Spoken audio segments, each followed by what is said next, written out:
সেনাবাহিনীর সদস্যদেরকে গো বলা হবে, তারা 10 মিনিটের মধ্যে গাড়িতে উঠে ওখান থেকে মুভ শুরু করে দিতে পারবে।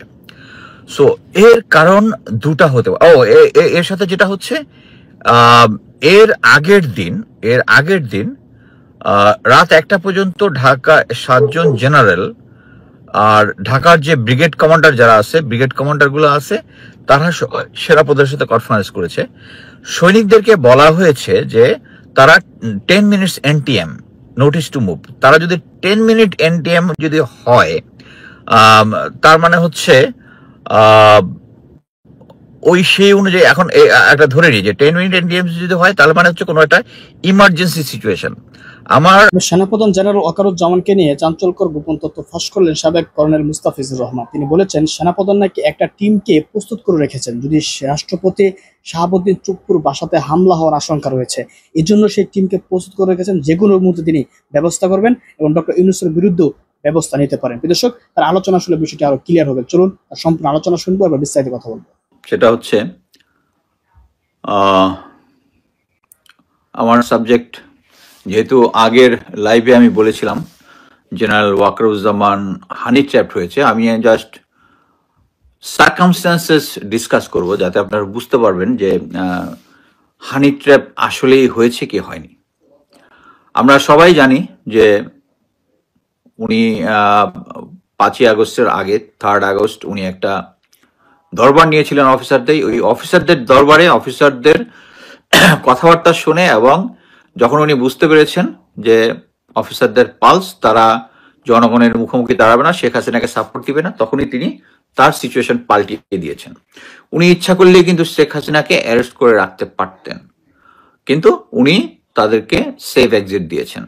পরবর্তীতে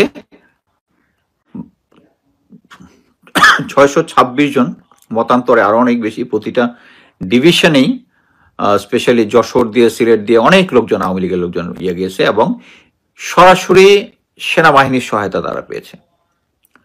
তার পরবর্তীতে এখন আসি যে আমরা সবাই জেনেছি যে 5ই আগস্টে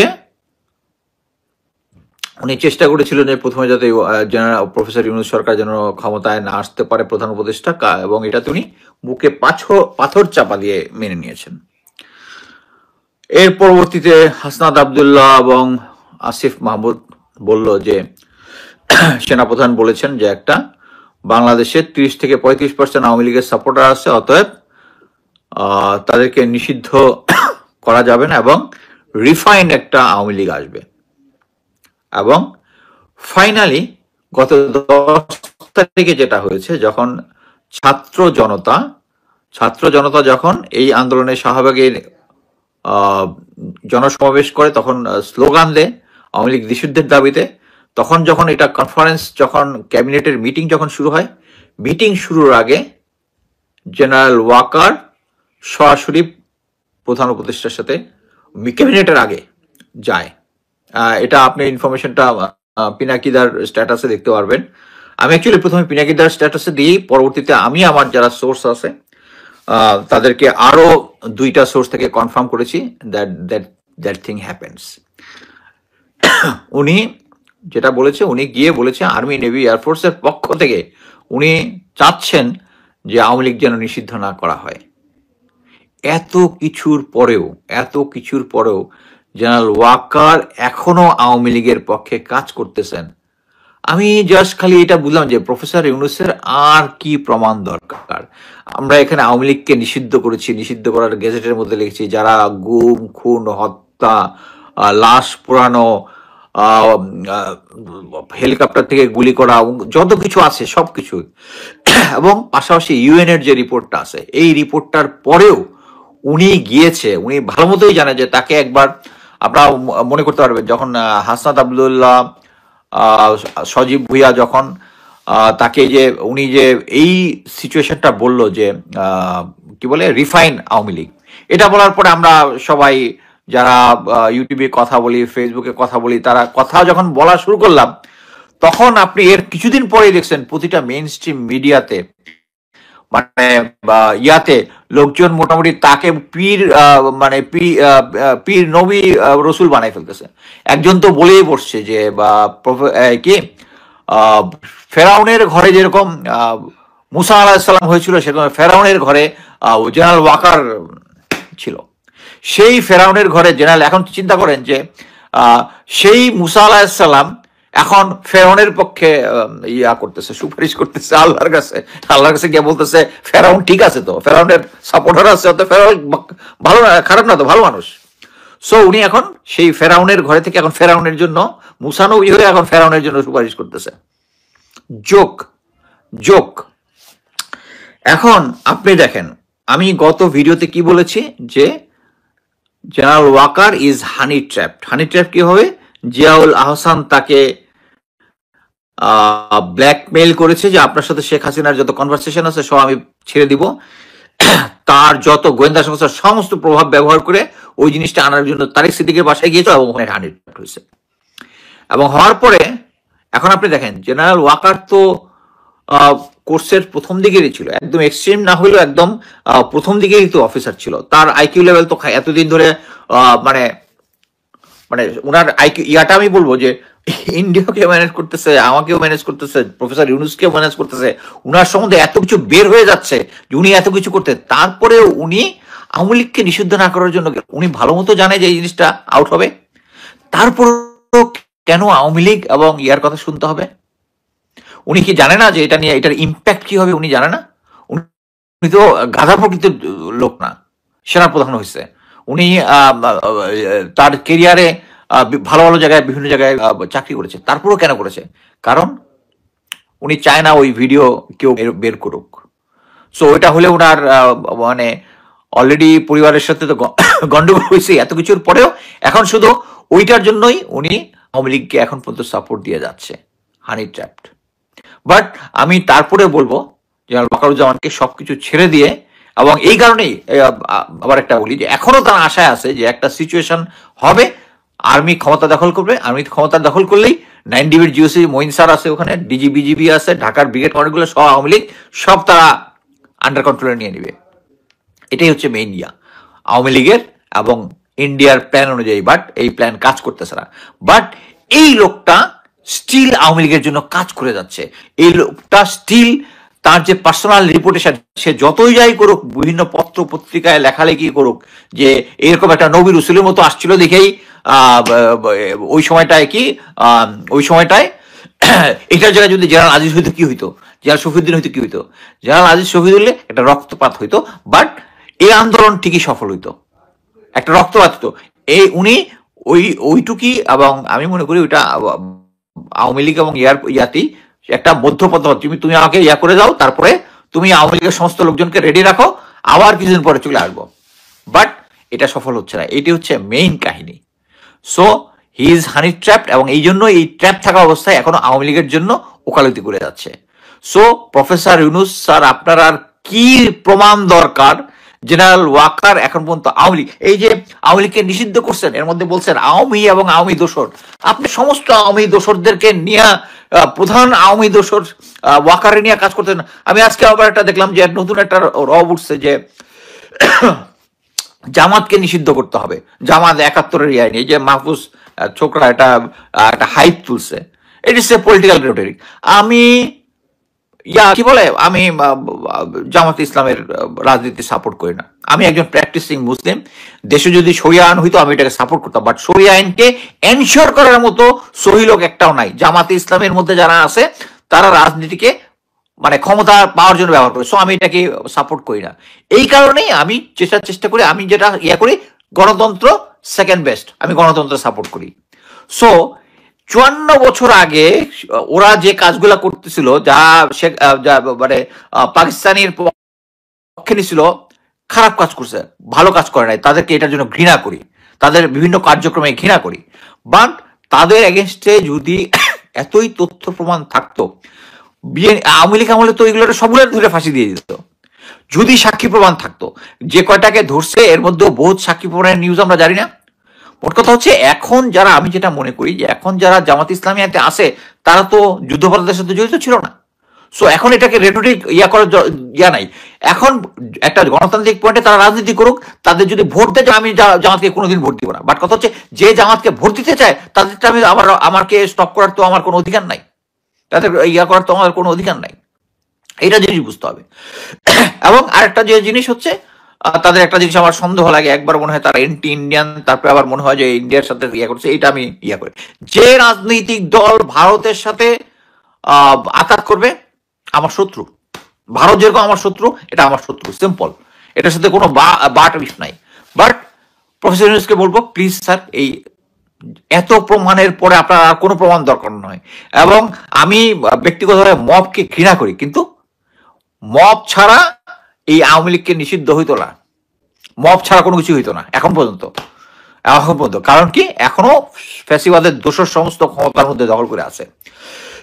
সো এটাই বোঝানোর জন্য যে ওয়াকার, জেনারেল ওয়াকার হেজিবেজি লোক না, যে উনি বুঝবে না যে উনি আওয়ামী লীগের জন্য ওকালতি করতে গেছিল 10 তারিখে নিষিদ্ধ না করার জন্য। এটা পাবলিক হবে না, পাবলিক অলরেডি হয়েছে। হওয়ার পরেও জেনারেল ওয়াকার জোয়ান না থাকলে 5ই আগস্ট ব্যর্থ হইতো। যতগুলো কম্পোজিট ব্রিগেড আছে, ইঞ্জিনিয়ার ব্রিগেড, সিগন্যাল ব্রিগেড, এদেরকে সেনাপ্রধান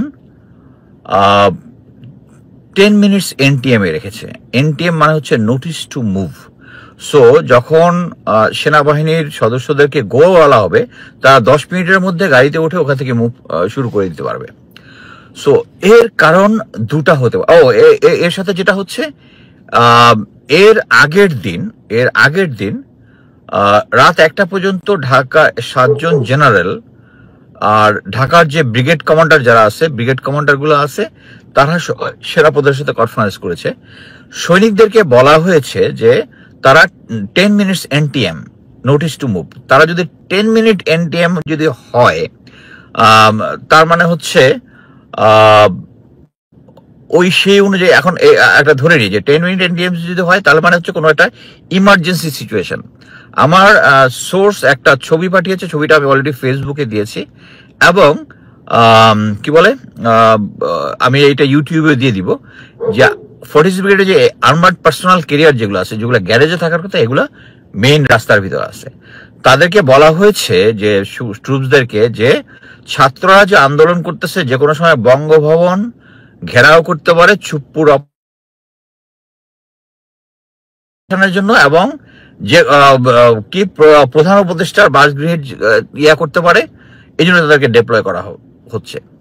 সো এখানে আমি একটা দুইটা সম্ভাবনার কথা দেখি। একটা হচ্ছে, অলরেডি আমি এর আগের ভিডিওতে বলেছি যে যখন 10 তারিখে প্রফেসর ইউনূস কনফারেন্স করছিলেন, এর আগ মুহূর্তে উনি জেনারেল ওয়াকার গিয়েছিলেন, প্রফেসর ইউনূসের দেখা করে বলেছেন আওয়ামী লীগকে নিষিদ্ধ না করার জন্য। সো এখন কিন্তু উনি প্রিটি এক্সপোজ, যে এর আগে হাসনাত আব্দুল্লাহর কথা হয়েছে, প্রতিটা ক্ষেত্রেই এক্সপোজ যে উনি চাচ্ছে আওয়ামী লীগকে রাখার জন্য। সো আওয়ামী লীগকে রাখার জন্য যেহেতু আছে, উনি এক্সপোজ, অতএব উনাকে চেঞ্জ করার বোধহয় একটা সম্ভাবনা হতে পারে, এরকম একটা গুজব শোনা যাচ্ছিল। বাট এই যে নোটিস টু মুভ দেওয়ায়, এটাতে আমার কাছে মনে হচ্ছে যে হয়তোবা সৈনিকরা জানবেও না যারা তারা কি জন্য ডিপ্লয় হচ্ছে, এবং যদি আর্মি একটা টেক ওভার করার চেষ্টা করে যে কোনো একটা সিচুয়েশন দেখিয়ে, এটার জন্য আমাদেরকে সতর্ক থাকতে হবে। ছাত্রদেরকে সতর্ক থাকতে হবে যে সেনাবাহিনী 10 মিনিটস NTM কি কারণে আছে এটা দেখা উচিত।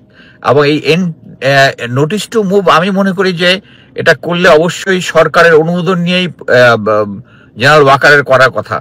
অনুমোদন নিয়ে করলে তো ভালো কথা, বাট হচ্ছে এটা হচ্ছে ডাবল এজড ওয়েপন। কি জন্য, উনি একটা আন্দোলন দেখায় ওইটা দমন করতে গিয়া উনি যদি একটা কুটু করার চেষ্টা করে, যেটা সম্ভাবনা খুবই ক্ষীণ, এটা আমাদেরকে লক্ষ্য রাখতে হবে। এবং আমি সেনাবাহিনীর যারা সদস্য আছে তাদেরকে স্ট্রংলি বলতে চাই যে সেনাপ্রধান জেনারেল ওয়াকারুজ্জামান একটার পর একটা আওয়ামী লীগের পক্ষে কাজ করতেছে, যেটা আমাদের যে 5ই আগস্টের বিপ্লব, যেটাতে সেনাবাহিনীর সদস্যরা অংশগ্রহণ করেছিল, এটার বিপরীত। জেনারেল ওয়াকার, আপনারা চেইন অফ কমান্ডে কাজ করেন, কিন্তু যদি এই ধরনের কোনো কিছু হয়, অবশ্যই আপনারা জেনারেল ওয়াকারকে সাপোর্ট করতে পারেন না, মানে ইটস এ ফুল স্টপ করতে পারেন না। এই NTM এর যে 10 মিনিটস NTM যেটা আছে, এটা আপনাদেরকে সতর্ক থাকতে হবে, অনেক সতর্ক থাকতে হবে, এবং জনগণকে, ছাত্র জনতাকে সতর্ক থাকতে হবে যে এই সিচুয়েশনে মানে আমি অনুমান করি, যেহেতু আমি এর আগে আমার তথ্যকে আমি গুরুত্বপূর্ণ মনে করি কি জন্য, কারণ আমার একটার পর একটা ফেসবুক আইডি জেনারেল ওয়াকার এবং তার গোয়েন্দা সংস্থা নষ্ট করে দিচ্ছে। এর কারণ হচ্ছে আহ, আমার নিজেরও যখন আমরা তথ্য বলি কনফার্ম রিকনফার্ম, তারপরে একটা ইয়া থাকে যে আমি কি ঠিক বলতেছি, অ্যান্ড আর নাও আই এম শিওর যে আমি ঠিকই বলতেছি। না হলে আমার পিছনে কেন লাগবে? আমার পিছনে আমি গত পরশুদিন আমি থার্ড ফেসবুক আইডি যেটা খুলেছি, খোলার 10 মিনিট না 20 মিনিট পরে ওটাকে ডিসেবল করে দিয়েছে। ওইটাকে আপিল করতে আমার 35 মিনিটস লাগিয়েছে। তারা বিভিন্ন মানে আমাকে হ্যারাস করতেছে, বুঝতেছি যে ক্যামেরা দিয়ে ছবি তোলা, এই ছবি তোলা পর্ব নিচ্ছে 20 মিনিটের উপরে। সো এটা ক্লিয়ার যে আমার পিছনে গোয়েন্দা সংস্থা লেগে আছে এবং আমাদেরকে এই ব্যাপারে সতর্ক থাকতে হবে। এইটা হচ্ছে ফ্যাক্ট গ্রাউন্ডে, যে এপিসি 46 বেড এপিসি গুলো এখন এই মুহূর্তে বাইরে আছে, নোটিস টু মুভে আছে এবং সৈনিকদেরকে ওই যে ব্রিফ দেওয়া হয়েছে, এই ব্রিফটা যে কোনো সময় চেঞ্জ হতে পারে। আপনাদেরকে সতর্ক থাকতে হবে। আমার কাছে হয়তো বা কোনো কিছুই হবে না, কিন্তু আমি আগেই বলেছি যে জেনারেল ওয়াকারুজ্জামান, 9 ডিভিড জিওসি, এই ঢাকার ব্রিগেড কমান্ডার গুলা, বিজিবি, এদেরকে চেঞ্জ করে নিয়ে শুধু একটা অপরচুন মোমেন্টে টেক ওভার করার জন্য। এই অপরচুন মোমেন্টটা এখন না কবে আসবে আমরা জানি না, কিন্তু আমাদেরকে সতর্ক থাকতে হবে। ছাত্র জনতাকে সতর্ক থাকতে হবে, সেনাবাহিনীকে সতর্ক থাকতে হবে যে কোনো সিচুয়েশনে আমরা প্রফেসর ইউনূস সরকারকে সাপোর্ট দিব। এখানে ইয়াটা কোনোভাবেই মেনে নেওয়া যায় না, এবং 10 মিনিটস এনটিএম। এখন আমি তো দেখতেছি না যে ছাত্র জনতা গিয়ে চুপপুর গণভবন বঙ্গভবন ঘেরাও করবে বা ইয়া করবে, বাট তাদেরকে এইভাবে সতর্ক রাখা হয়েছে এবং একই উদ্দেশ্যে বলে যে হ্যাঁ আমরা এখন ছাত্র জনতার যে মব ফেরাতে যাচ্ছি, but it could be a takeover, trying to মানে একটা কু করে টেক ওভার করার সম্ভাবনা থাকতে পারে। তাই আমাদেরকে সতর্ক থাকতে হবে, জনগণকে সতর্ক থাকতে হবে। সেনাবাহিনী দর্শক আলোচনাগুলো শুনে বুঝতে পেরেছেন যে আসলে সেনাপ্রধান কি সমস্যাগুলো ভুগতেছেন। এই আওয়ামী লীগ নিষিদ্ধ করার পর থেকে কিন্তু তার চঞ্চলকরতা এবং তার যে দূরদর্শিতা সেটা বেড়ে গিয়েছে। তিনি আগে থেকেই ভারতের সাথে গুটু করছিলেন, শেখ হাসিনা যোগাযোগ রাখতেছিলেন, সবকিছু মিলিয়ে তিনি সব আগের মতো চালিয়ে যাচ্ছিলেন। কিন্তু আওয়ামী লীগ নিষিদ্ধ করার পর তার মাথাটা খারাপ হয়ে গিয়েছে, কারণ শেখ হাসিনাকে বা আওয়ামী লীগকে তিনি কথা দিয়েছেন যে তিনি হাসিনাকে আবার ফিরিয়ে নিয়ে আসবেন, কিন্তু আসলে সেটা সম্ভব হয়নি। সম্ভব তো হয়নি, সেখানে মাঝখানে আবার আওয়ামী লীগ নিষিদ্ধ হয়ে গিয়েছে। এখন তো হাসিনার কাছে কি জবাব দিবে, এটার জন্য মূলত সে পেরেশানি কিছু একটা করার জন্য চেষ্টা করে। সেটা মুহূর্তে রাষ্ট্রপতি, যদি রাষ্ট্রপতিকে পরিবর্তন করা হয় তাহলে বোঝা যাবে স্পষ্ট যে ওয়াকারুজ্জামানকে পরিবর্তন করা হবে। এই জন্য ওয়াকারুজ্জামান সবকিছু চেষ্টা করছে রাষ্ট্রপতিকে টিকিয়ে রাখার জন্য, কিন্তু ডক্টর ইউনূস এমন ভাবে সবকিছু ম্যান্ডেট করতেছেন যে ধীরে ধীরে তিনি সবকিছু শেষ করে দিচ্ছেন। এই যে এনসিপিকে দিয়ে আওয়ামী বিরোধী আন্দোলন করানো হলো আওয়ামী নিষিদ্ধের জন্য, এটা তো একটা নাটক মঞ্চ, সেটা তো আমরা বুঝতেই পেরেছি, সবাই জানতে পেরেছে যে সরকারের ইন্ধনেই এই এনসিপি এত আন্দোলন করেছে, শাহবাগে গিয়েছে যাতে করে আওয়ামী লীগ নিষিদ্ধ করা যায়। এবং আব্দুল হামিদকে পালিয়ে যেতে সহযোগিতা করেছে, এই সহযোগিতা সরকার ইচ্ছে করে করেছে, সেটার ইস্যুটা তৈরি করে আওয়ামী লীগকে নিষিদ্ধ করা হলো। এই হচ্ছে ডক্টর ইউনূসের প্ল্যান। এবং যদি রাষ্ট্রপতিকে সরানোর ক্ষেত্রে সেনাপ্রধান বাধা হয়েও দাঁড়া, কিন্তু ডক্টর ইউনূস যদি মনে করে রাষ্ট্রপতিকে সরানো প্রয়োজন, তাহলে কিন্তু সরিয়ে দিবেন।